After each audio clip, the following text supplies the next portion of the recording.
So I'm always making videos about selling beats online. These videos are from my perspective, from the perspective of SEO and marketing experts, and most of all, other producers. But here's a perspective that a lot of us producers and beat makers don't even consider. The perspective of the recording artist, the perspective of the person that is actually buying our beats. So in today's video, and I think you're gonna find it really valuable, I bring on Lucien Parker and Jaelynn, two rappers who do buy beats online, to ask them what we as producers should be doing so that they actually want to buy our beats. And they have some really great insight into how producers should structure and format their beats so that rappers want to buy them, what the producer community looks like from the outside looking in, how recording artists want to be approached by producers who want to send them beats, sell them beats, build relationships, and so forth, and a whole lot more. And this is a conversation that was live from the Music Entrepreneur Club. We have a free music business mentorship program. It's twice a week, Mondays and Thursdays at 3 p.m. Eastern Standard Time, totally powered by beatstars.live. So check out beatstars.live or musicentrepreneurclub.com and join the conversation. We do this twice a week. It's completely free. We do it for you. We do it for the community. Hope you enjoy the video. Peace.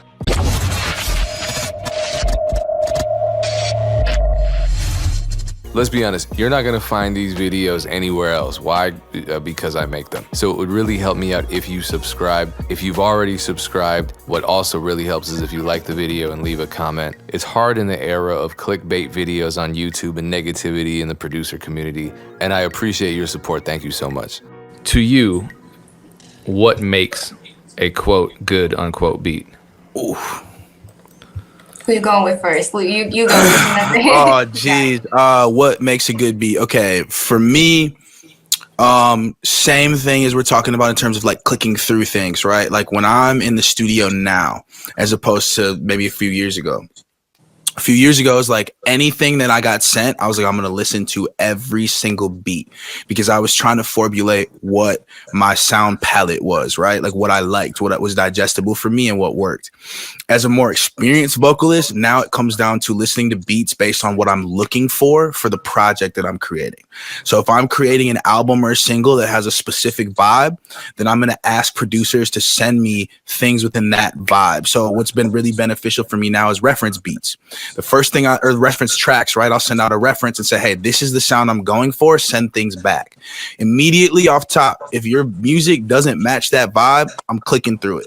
Right? Just because, not because it's like I don't care about your beat, but because when I'm in the studio listening through beats, I'm looking for exactly what I need for what I'm going to cut over that day. So if it's not, it doesn't match the vibe, clicking through it. If it's not mixed correctly, right? Like it's very quiet, I have to blast my speakers past like the radio level of dBs, right? Like it's plunky and it's not concise and clean. I'm gonna move through it. I'm gonna click through it. So things like mixing, matching sound, matching vibe, and then I think after that it's just like messy beats too, right? Like if it seems like you haven't taken the time to pay attention to detail, then I'm gonna click through it as well. But like other than that, I think those are the main things for me, right? It's just got to sound good, right? Because at the end of the day, like I could be feeling something that I wasn't feeling 2 weeks ago, but as long as it's mixed well, it's mastered well, it's clean and it's not messy, then I think that it always has a shot with anybody. But I for sure think the most important thing, producers, is when you guys are sending stuff, like make sure it's matching the vibe of person that you're sending it to, right? Like if it's okay to try to pull people into something that's challenging for them, but for most vocalists, like if you're in the pop world, like don't send them trap beats, right? Like don't send a pop artist trap beats. I think if you're trying to get placements, is like the healthiest thing to do is make sure that you match what you're sending with the person you're sending it to. Right. Yeah, and for me, I think it's again, it's changed for me also from when I first started. A lot of the things for me is when a beat drops. When I'm looking for beats, I really take that into consideration. For instance, like if I'm playing a beat and I'm 45 seconds in and the beat has not dropped yet, I'm clicking through it. I'm not going to use that. Also, the length of a beat, if it's a 1 minute and 50 second long beat, and again the beat didn't even drop till 1 minute, you're only giving me 50 seconds to be able to flow on it. So for me, it's for producers just being mindful of, even if you like the beat, which of course you should love your own work, but is the rapper able to, or singer, whatever might have you, able to put their verse on the song. Some of them, you know, they don't drop fast enough, or they transition too fast, or they'll put a sound effect in and adds like in a weird spot, you know. And when you're flowing, that'll mess you up. And those are little small details that will literally make, I'll just click through the song like, okay, 45 seconds in, hasn't dropped, next. I'll see it be only 1:50 long. Sometimes I won't even listen to that beat if I know my song goes 3 minutes. And I've also had an argument before on Twitter with somebody telling me, well, that's lazy. You know, you can go ahead and take the beat and extend it, or you can do this, and the other thing. Well, for me, I know that I have that option, but I don't specialize in making beats. I'm not great at it. I admit that. So I won't buy a beat and then go and alter it. Me personally, I know people do. I'm not great at it. I don't have the skill set right now to be able to do that. So I was told, well, that's lazy. You should be able to take the beat and make it whatever you want. Well, that's why I'm purchasing it. Wait, who told you that? Did a producer tell you that? Right. Well, remember, okay, it was this thing on Twitter. There was this big debate, and I was talking about beats, and I had all these people coming at me, like producer-wise. Well, that's lazy. Then, you know, beats aren't just, you know, wrapped up for you. Take the stems, do this, and move it around and make it what you want. And I thought, that's projection. That's projection. Yeah, it's like if I was gonna do that, then I would know how to make beats and make them on my own. I appreciate the beat for what it is when I find it, because that's the producer part. You know, so for me, when I can find a beat, it's done, it's ready to go. That's what I personally am looking for. So like structure and pocket for you is like the most important. Right. And it's an emotion. It's an emotion for me. Like DJ Payne, personally, that's why I really, really am drawn to your beats. The first time I heard one of your beats was on Rap Chat, and I mean, I loved it. 2 seconds in, I felt emotion from it, you know, and that's always what I'm looking for. So for me, it's an emotion. It's when it drops. It's being able to put it on and feel like, ooh, you know, you feel something from it. Like, oh, that's, you know, that's what I get from your beats, and I really appreciate them for that. So just, you know, small things, and there'll be beats that are almost perfect, and it drives me nuts because I'm like, damn, why didn't you drop that here? Or it's not structured quite right. I can't put my verse on it, or I can't, you know, and that's the most disappointing for me. Like, man, you're almost there. And how do you tell a producer that? Like, for me, they'll say, well, hit him up and have him work with you or structure it. But I feel like, man, I don't want to offend you. You know, I don't want to tell you, hey, change this, change that, because then it's not your beat at the end if I do that to you, you know. That's just me, how I feel. But it's small things like that when the beat drops. Also, producer tags. I had another person tell me that I have no right to say that, but you're entitled to a producer tag. That's putting your name on it. But some of them will put it multiple times throughout a song and in a spot where it's louder and going over the verse I'm trying to put down. So that's another thing. Multiple times of tagging your song in it or tagging in a beat. That's my only other thing. So those are my three main things: when it drops, the timing of a beat, emotion, and a super I don't know how to put it, like overwhelming tag that you can't work around. Okay, so I find this whole conversation hilarious in kind of a tragically humorous way, because it seems to me, and I think both of you agree, and I've seen it myself. I watched the Twitter conversations, and aren't they great? It's a dark hole. It's a dark hole.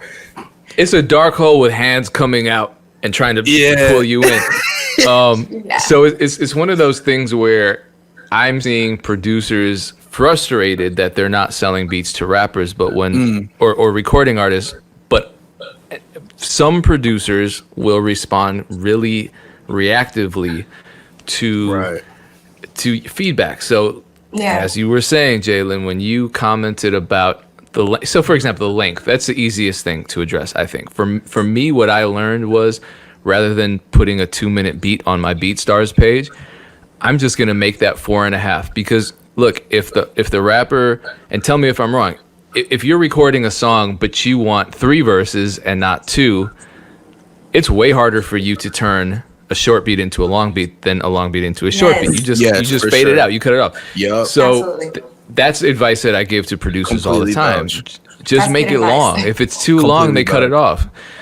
You know what I mean? But you got criticism for saying that from the producer community because they have this artistic vision for the track. Fine, have your artistic vision. But when you're trying to sell those beats to people, when people are giving you their hard-earned money and they too have an artistic vision, at some point you're going to have to compromise. And it's not, this is me going on my producer rant. it's not you selling yourself short artistically. It's that you have to understand that you are two artists and you're working together. And in fact, they're paying you. Yeah. So Right. what's the issue with compromising? I know DJ A said something to that effect where he missed a lot of opportunities. He was in a pop session and they asked him to transpose a beat and he refused to, and he lost that opportunity. So Right.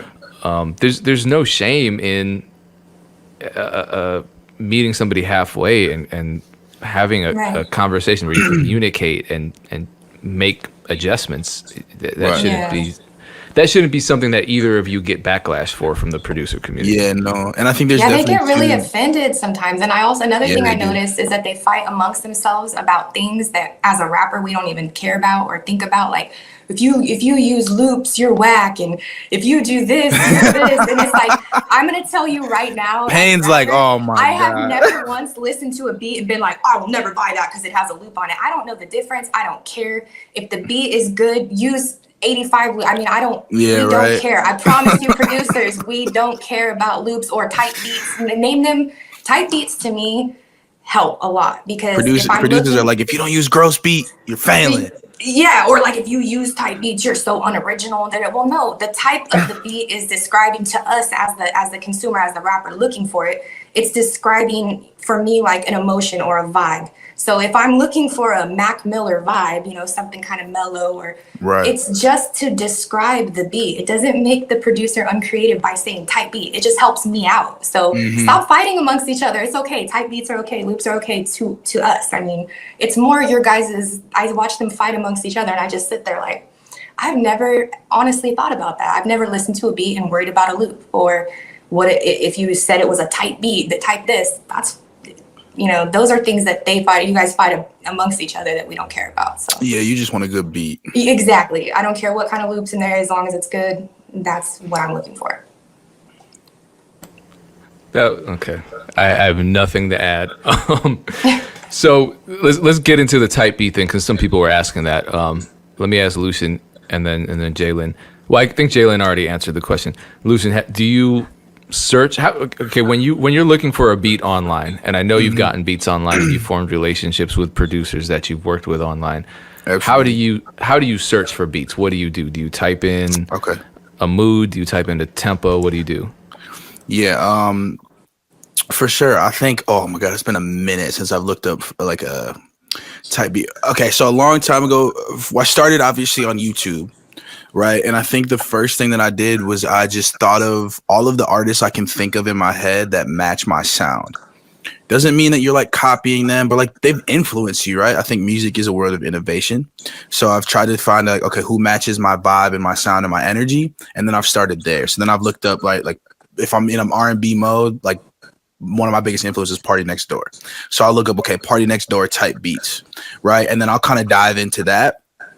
What I learned after a while was, for me, it was always, and I'm sure Payne will get into this later, so I'll just touch on it. But I think for me, it was always about having the things that nobody else had, because if I make a song, I don't want everybody to have the same song as me. So for me, it was always kind of like starting when I first got my bearings, it was figuring out, okay, those free type beats. How can I find something that I can just rap over so that I can get myself into kind of just a creative habit, so I can figure out what I like and what beats I like, what sounds I like, and I can kind of formulate a vibe or whatever I'm trying to, a sound that I appreciate for myself. Then it went from there to, okay, I need more of the exclusive side of things. So what I would do is I'd find a beat that I liked, and then I would actually just go to that producer's page. Instead of just grabbing that first beat off YouTube and just taking that one, I'd go to the page of that producer, because if you've seen like 3-4 beats from the same producer that you like and you vibe with, maybe you should just figure out how to connect with that producer, right? Because clearly they're creating a sound that matches what you're looking for. So I've gone to that page, then I dive into the rabbit hole of that producer, maybe go to their website, get off of YouTube, and then start figuring, okay, what are their leasing options? Then what I would do is I would lease all the beats that I liked, right? Or grab the free ones that I liked, I record over it, and then I would send that demo to the producer. Hey, I want this record. What do I have to do for it? right? And then it creates some sort of rapport with those producers. So that's kind of how I started when I was searching for beats. Back when I was searching for beats then. And then those sites too, right? Like you go back and forth. Sometimes you find sites that are maybe hosted by like 3-4 producers. Those are the best sites to find. When you have like one of the people that I love to this day, we're not close friends, but we have like a virtual relationship, is Dylan Graham, right? A lot of people out there know who Dylan Graham is. Make real, listen real. Shout out to Dylan Graham. I met him at the very first BeatStars Summit.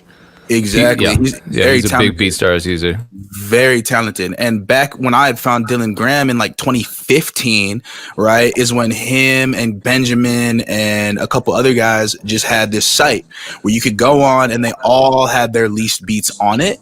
And they were all quoted at similar pricing structures. So it was very easy for me to not only get like variety, but also kind of know what to budget for. So I would go back to that site after a while, and I just started grabbing as many beats from there as I could because it matched my vibe and I trusted them, and it created some sort of a personal relationship. And then funny enough, Impossible was actually a Benjamin beat and got placed, and that created even more of a relationship. Once then I created a song that actually was beneficial for both parties. Then I started getting beats, sent a little bit more and things like that. So I think like just to start off, I think it was find the vibe that matches you. Find it, right? Search for it, and then kind of find those sites that work for you. I found like a third party site in like 2016 that I've used religiously. It's called Jija. They had really affordable leases. They're like $875, and I used to go back to that site all the time. Nobody knew about the site, so I would just go there and find beats that like nobody else had, and then I'd buy the exclusive or the lease or whatever. So I think match your vibe, and if you really like the producer, maybe just go reach out to the producer or cut a couple records to the free beats, and then send a producer, hey, this is the vibe that I'm in. Could you make more of this if I paid you for custom stuff? Things like that. So. Yeah. Yeah, so Jaelynn, what makes you start working with a producer consistently? What's that process like? Just looking, like he said, for me, I started out finding beats on Rap Chat. That's where I first started.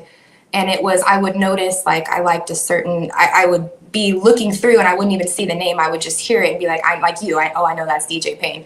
And I started to get really familiar with your beats. So then, I know you're a producer. I'm going to go back and check for. And then like another one is Classy Beats. He has like a certain style like you, where you hear the beat and I know it's his beat. He doesn't even have to have his tag. By the way, his tag is awesome. That's one tag that I really like. But it's basically just, and then I found this guy on BeatStars actually, and I used to be hesitant to shout him out because I didn't want people to go, I was hoarding him. I was like hoarding my producer. I'm like, no, I don't want you guys to find these beats, but he deserves it. And his name is That Kid Goron. And I found him literally by searching Mac Miller. Like I said, I wanted like a Mac Miller type vibe. And so I typed in Mac Miller beats and he popped up. And I got stuck on him. I heard one beat and it was amazing. So I just started going through his category, and I ended up that day buying several beats from him. And I just kind of stacked them. And I go back weekly to see it. I check on that guy weekly to see what beats he's put out. So for me, like I said, it's just a vibe. I search type beats or, certain vibes of beats, things like that. And then I'll get stuck on a producer and just continue to come back looking. So right now it's mainly you, Classy Beats, and That Kid Goron, but that's how I do it. I found him through a type beat. Yeah, so don't be scared to use type beats. Don't let other producers tell you type beats are like a bad thing, because that's what a lot of rappers use to find things. So Classy's out here showing you all the love. Oh, is he? I can't see it. Yeah, he's in here on the comments. He said much love to Jaelynn. Oh, how do I see the comments? Am I able to? Yeah, all you have to do is click on, there's a little tab that says comments on the right hand side. There's a bug in here and I'm trying to kill it. I'm so bad. I figured that. I wasn't judging you. I can't find it. I'll wait. I thought you had virtual reality going. Yeah, I was just kind of like, I think a bug in here is tweaking me out. Where it says chat? Yeah. Go to comment. So you see there's like two sections, private chat, click comments. Hey guys, sorry. Wow, I'm sorry guys. I am just. No, that's fine. It's really distracting to try to pay attention to the comment. That's why I'm kind of trying to moderate and insert those comments into the conversation a little more naturally. So let's transition over to the business. Obviously, you've done business with producers, you've built relationships with producers. Absolutely. I think a source of anxiety for everybody involved is having that conversation about splits. Not so much for some of us. I don't feel that way, but others do. What has been your experience with splits? I mean, in your opinion, what does a fair split Ooh. look like between the composer of a beat and the writer and performer of a lyric? And have you ever had any kind of disputes or any situations that you've kind of had to you've learned a hard lesson from?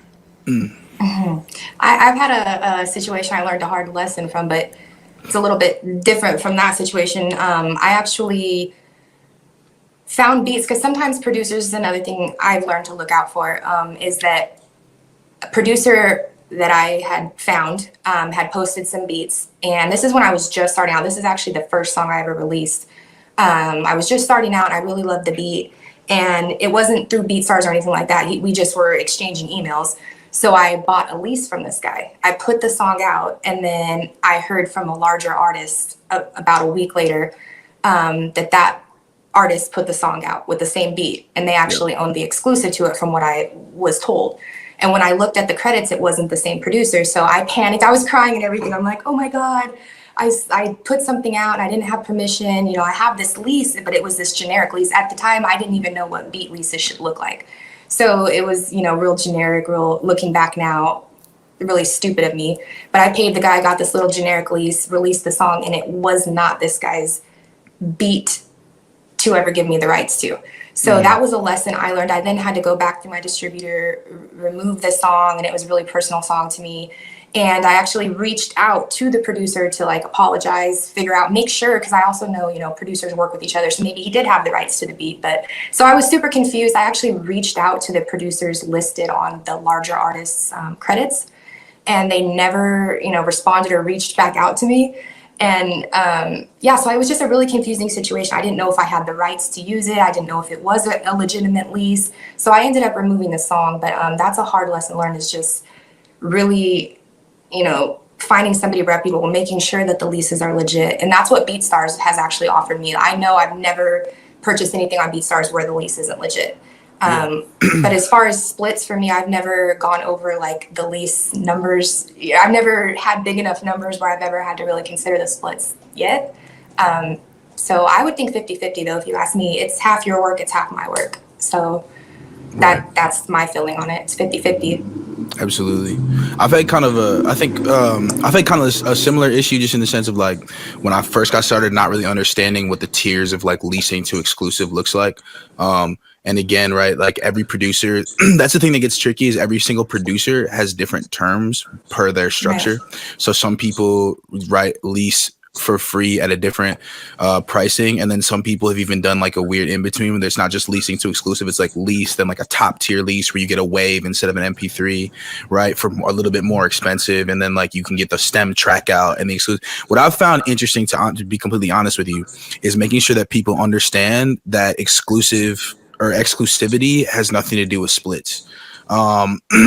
In the sense of like exclusivity, what that actually means, right, is that this producer's beat is now off the market for anybody else, right? There still hasn't been a split agreement, and there still hasn't been anything that people have agreed to. Splits pertain to the writing, right? And I think that's a little bit harder for producers in 2020 to wrap their heads around, and vocalists too, because we don't understand publishing from the core base that it was, which was like writing, right? Sheet music, lyrics on paper, right? And that's what that really meant, and that's what those splits really were about. So I think as things have become more virtual, that has changed in how we look at it.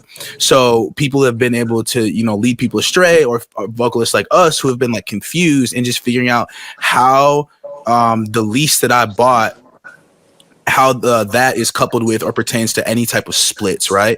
And I think that the first thing to do is to understand that they are separate, and then to understand them both as, you know, in depth as you can in their separate worlds. And I think so leasing, right, is you have rights to use the beat.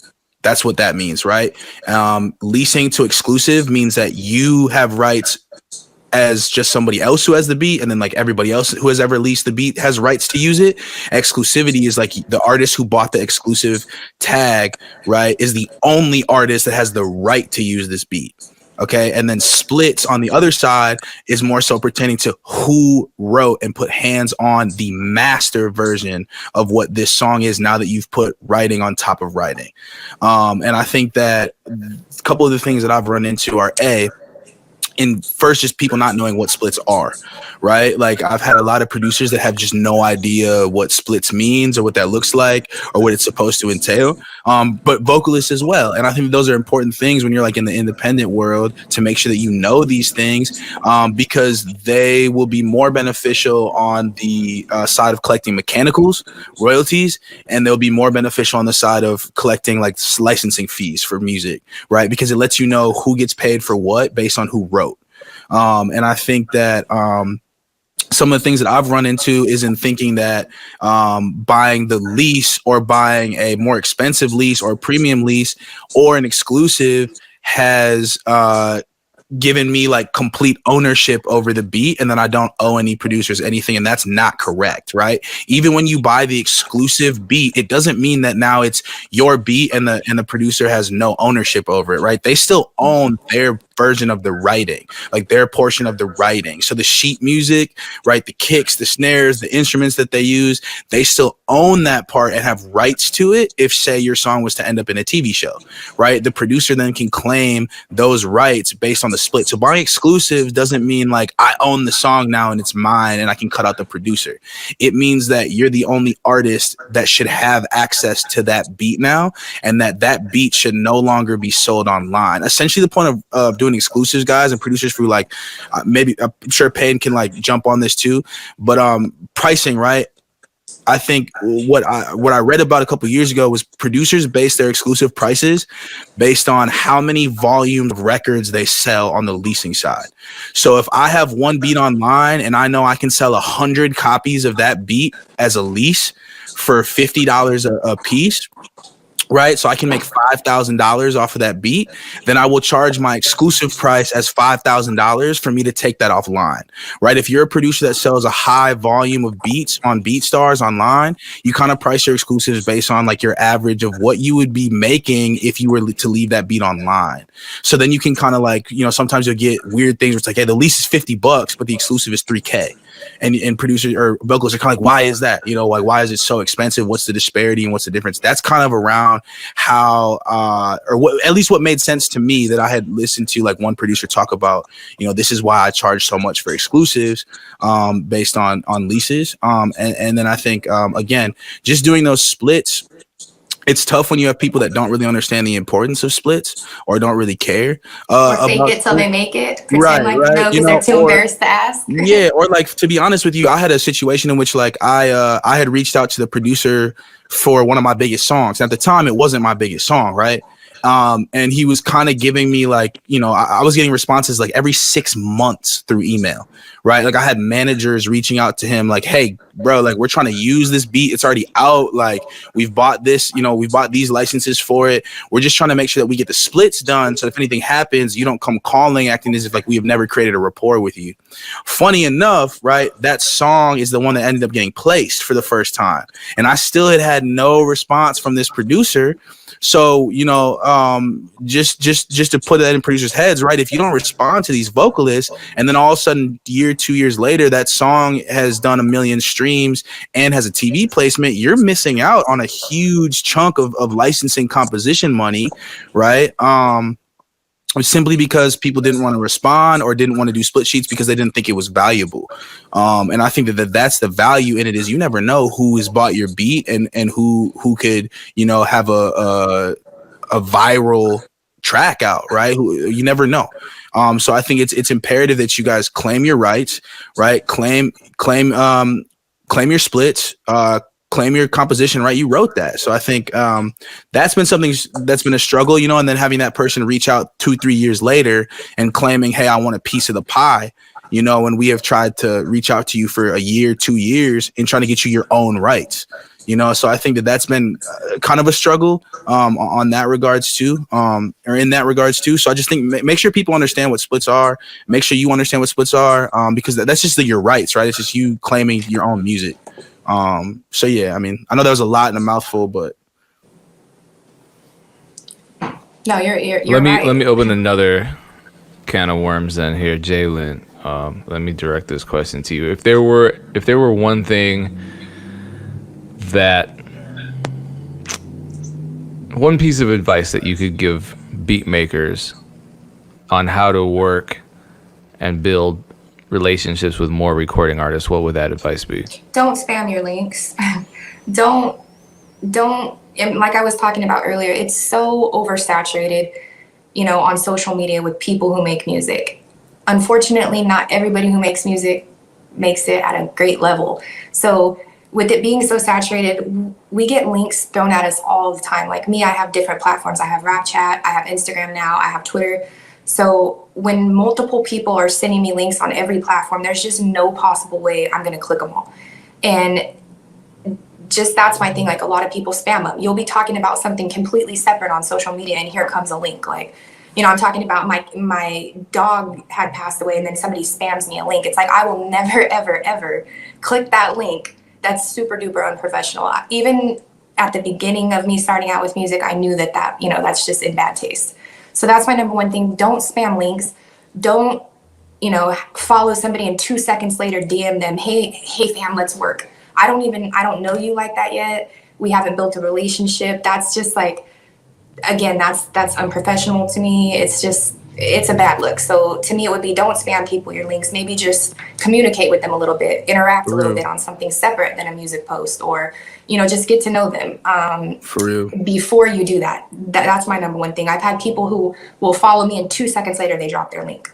Hey, check me out, fam. Hey, let's work, fam. Well, I don't even know your music, and I guarantee you probably don't know mine because you just followed me and it's let's work. Well, if you don't know the quality of my music and you're willing to work with me, then that says something about you to me, At least check people's music out first. Don't just spam your links to every single person that makes music, because there's no integrity in that. Find somebody that you like as a producer. You like their sound. Same way we come find you guys. Like I was talking about, I have 3 producers I really, really like.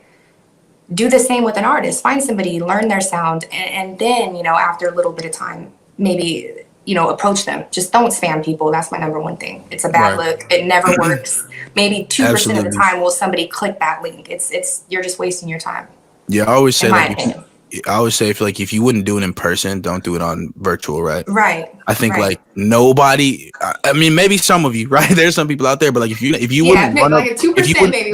Right. Like if you didn't see Jaelynn on the street and you wouldn't run up to her like crossing the street and go, "Hey, here's a link to my beats. Listen to my beats," right? Then like maybe don't do it on virtual either, because I think like virtual DMing is just. It's just a virtual space to like have a conversation and create dialogue. So I think like people have gotten confused, obviously, because like technology has separated, almost dissociated like humanity from themselves, right? Like people feel like maybe I can act differently on Instagram than I can in person.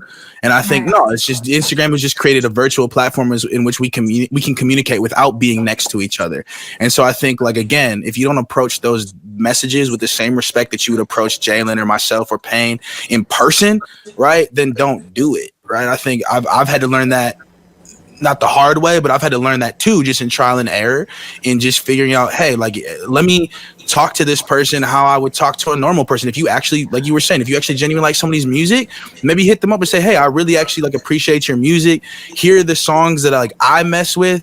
And then maybe if it's like, hey, I've created some beats that were inspired by the songs that I heard from your catalog, and I figured, hey, maybe you would want to jump on these. Let me just give you the option, right? I think sales technique 101 is always making the potential client feel like they have the control, right? You want to make Jaelynn or myself feel like we have the option to check out these beats, right? It's not like ram them down my throat and put them in my face and shove them in my face. It's like, hey, Lucien, I made some beats that are in your vibe. I think you'd like.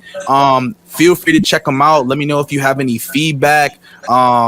You know, if you don't check them out, you don't. But if you do, I'd love to work, right? Like even just that subtle shift will make me look at that DM a little bit differently than I would have if it was just like, hey, Lucien, I like your music. Here's a beat. Let's collab, right? Like I don't know. And you know what?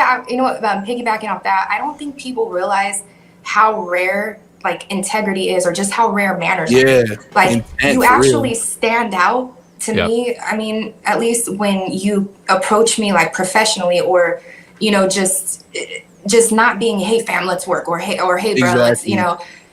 To me, that stands out. It's so I'll get maybe 25 of those, or just spam a link like let's work, or you know, no introduction. I don't know you from Adam. I don't know you at all, and you're just dropping this in my inbox. So like you were saying, something so subtle like that, it makes a huge difference. Like, hey, I just wanted to send you this. You know, I felt it had your vibe on it. If you use it, awesome. If you don't, you don't. That's always, those are the best ones to get. The other thing off that is something that could turn that negative is then when they'll DM me like a couple hours later, well, did you listen? Well, what'd you think? Give me your, you know, some of the times I'll be like, I actually did listen. I was feeling it, but say like I was busy, I was going to come back to it, maybe hit you up later and talk about it. If you hit me up first, like, well, what'd you think? Like poking at me, I instantly forget about it. And that sucks. But again, it goes back to integrity, and it goes back to like, it's so rare dealing with people who are just genuine and genuinely like your music. They don't want anything from you. It's just, here, I'm going to drop this. If you use it, awesome. If you don't, you don't. And don't we know y'all are hungry. at that person. Yeah, for real. Like we know people are hungry. Like we get it. You know what I mean? Like we're starving artists too. Like we know everybody's hungry, is itching to like collab and wants to put their work out there. Right? Can't knock anybody for that. But I definitely think, if you're the person who's doing any of that, or if you're the person who like literally only DMs your link, just a link, you just drop a link, right? Definitely it could be spam. It could be like let's definitely just do some work, I think, on just creating personal rapport. Like that's the most important thing in sales. Anybody that's ever been in the sales world or in the sales market, you understand these concepts. If you haven't, I would do some due diligence in just reading some books, or reading or watching videos, or reading up a little bit on just like sales, right? Because I think in this game, this entire industry is built around sales. This is sales, right? Jaelynn is a walking LLC, right? That's her business, right? So she has to take care of that business, but she also has to sell it. And I think for anybody that wants to be proactive and productive and efficient in the back end of this industry, you need to learn sales, because those tactics only translate in the music world, right? You want to sell beats, create a product, and then create a good pitch, right? If you create a good pitch, it's more than likely people will bite. Yeah.